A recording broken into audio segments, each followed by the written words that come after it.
welcome back our number line. What is in this gap here? What's in this gap here? Etc, etc, all the way along. Okay, so if it's not the integers, we need to call it something else because they're definitely numbers. So let's have a look in here. So about there, we know that that is a half, or we could write it as a half. Okay, and the family for these numbers, we call these the rationals.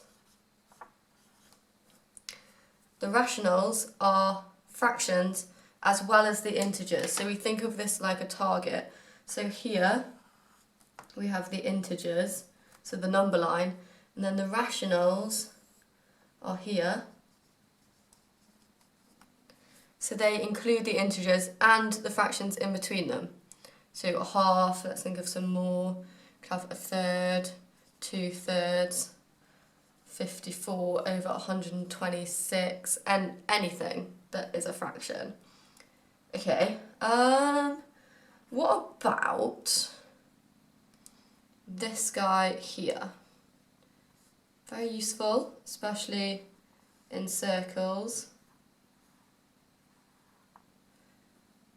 So this guy is called pi.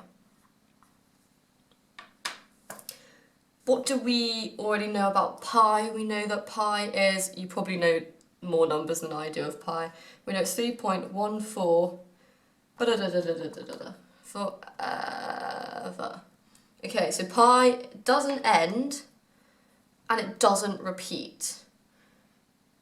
So it's not a fraction, therefore we need a family of numbers for pi to live in, and we call these the irrationals. Quite easy to remember. And the irrationals go here. Irrational numbers, never ending and non-repeating. They're the two things you need to remember about irrational numbers.